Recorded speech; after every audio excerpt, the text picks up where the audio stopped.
নমস্কার বন্ধুরা, আমি নিয়ে এসেছি মৌরলা মাছ। মৌরলা মাছটাকে ভালো করে মাথা ভালো করে ছাড়িয়ে ধুয়ে নিয়েছি। ধুয়ে নিয়ে নুন হলুদ দিয়ে ভালো করে মেখে নিচ্ছি। এদিকে কড়াইতে তেল বসিয়েছি।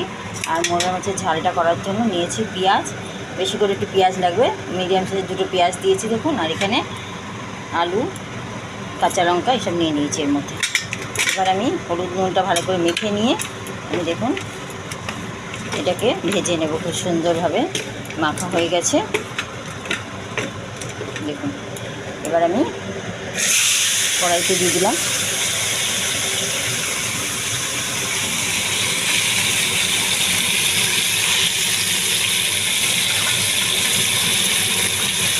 দেখুন ছড়িয়ে দিচ্ছি যাতে সব মাছগুলো তেলে পায়।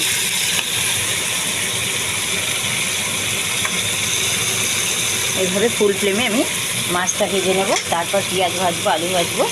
কিছু মশলা না, হলুদ নুন, একটু খুঁটি মিষ্টি দেবো, লঙ্কার গুঁড়ো, বাস। আর কিচ্ছু মশলার দরকার নেই। কাঁচা লঙ্কা, লঙ্কার গুঁড়ো। আমি এইভাবে মাছটা রেডি করবো। আমি মাছ ভেজে আমি ফিরে আসছি। মাছের ঝাল খুব টেস্টি হয়, ঝোল হবে না, শুকনো গায়ে মাখা একটু ঝোল হবে। দেখুন বন্ধুরা, মাছটা খুব সুন্দর করে ভেজে নিয়েছি দেখুন। এবার আমি ওই কড়াইতে একটু তেল দিয়ে কালো জিরে ফোড়ন দিয়েছি, দিয়ে দেবো এবার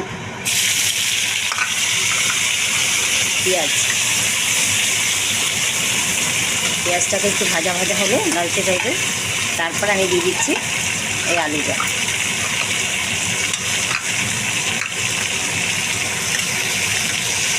একটু পেঁয়াজটা এটা বেশি লাগে, ওই জন্য পেঁয়াজটা দিয়েই ঝালটা হয়। অন্য কোনো মশলাতে তো আমার পড়ে না, লঙ্কা হলুদ নুন। তাই এইভাবে আশা করছি একবার বানিয়ে খাবেন, আপনাদেরও ভালো লাগবে। পেঁয়াজটা মজতে দিচ্ছি একটু, আমি কম মাছ করে পেঁয়াজটা ভালো করে ভেজে নিই। দিয়ে আমি আলুটাও দিয়ে দেবো একটু পরে।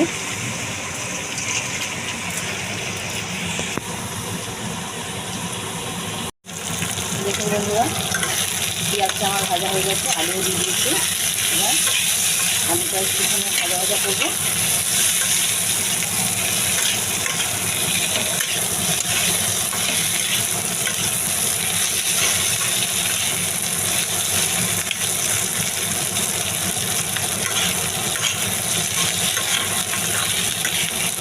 লালচে ভাজা হয়ে যাবে। এখানে আমি একটা লঙ্কা, হলুদ, নুন, কাঁচা লঙ্কা দিয়ে, লঙ্কার গুঁড়ো দিয়ে একটা পেস্ট করে রেখেছি, এইটা আমি এখানে দিয়ে দেবো। আর তেমন কোনো মশলা পড়বে না, এতেই পেস্ট হয়ে যাবে পেঁয়াজের। এবার দেখুন কিচ্ছু দিলাম না।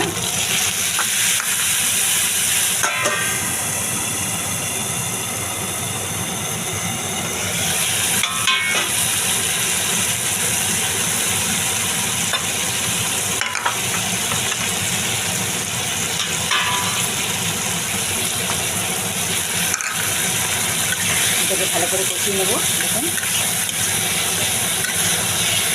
তারপরে মাছটাও দিয়ে দেবো।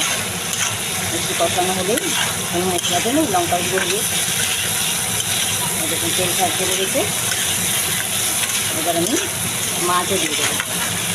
মাছ দিয়ে একটু কষাবো যাতে এর মধ্যে লঙ্কা হলুদ নুনটা ভালো করে ঢোকে। তারপর আমি জল দেবো।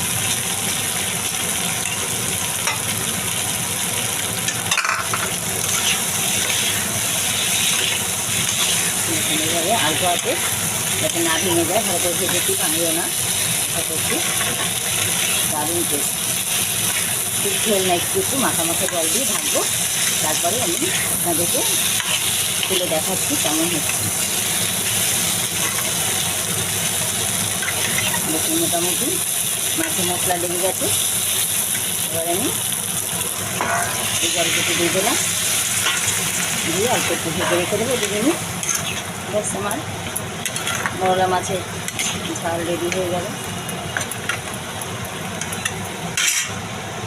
একটু আঁচটা কম করে 2 মিনিট আমি ভেজে দেবো। দেখুন বন্ধুরা, মৌরলা মাছের ঝাল আমার মোটামুটি রেডি। এবার আমি একটু উল্টে পাল্টে দিয়ে গ্যাস অফ করবো। 2-4 দানা চিনি দিয়ে দিয়েছি নামে মাত্র, যাতে ব্যালেন্সটা ঠিক মিষ্টি করার জন্য না, ব্যাস। এবার আমি ঝোল শুকিয়ে এসছে, এই ঝাল মানে হচ্ছে শুকনো মাখা মাখা হবে। দেখুন কাঁচা লঙ্কাগুলো দেখুন খেয়ে আছে, দারুণ টেস্টে তেল দিয়ে আর মশলা দিয়ে মেখে খেতে দারুণ লাগবে। এভাবে একবার বানিয়ে খাবেন, অনুরোধ রইল। যদি ভিডিওটি ভালো লাগে লাইক শেয়ার করতে ভুলবেন না, অবশ্যই লাইক শেয়ার করবেন। আর চ্যানেলটিকে সাবস্ক্রাইব করবেন যদি চ্যানেলে নতুন হন। আর ফেসবুক থেকে পেজটি ফলো করবেন। এবার আমি গ্যাস অফ করে দিচ্ছি। দেখুন আমার মৌরা মাছের ঝাল রেডি হয়ে গেল। কেমন লাগছে? এরকম ছোটো মাছে যে এইভাবে এত টেস্ট হয়, অর্ধেক ভাত খাওয়া হয়ে যায়। দেখুন এভাবে একবার বানিয়ে খেয়ে দেখবেন, অবশ্যই বানিয়ে খেয়ে দেখবেন, দেখবেন দারুণ টেস্ট লাগবে। ভিডিও এখানে শেষ করছি। ভিডিওটি ধৈর্য ধরে দেখার জন্য অসংখ্য অসংখ্য ধন্যবাদ। অবশ্যই লাইক শেয়ার করবেন, তাহলে আমার উৎসাহটা বাড়বে, আমি আরও নতুন নতুন রান্না আপনাদের কাছে পাঠাতে পারবো।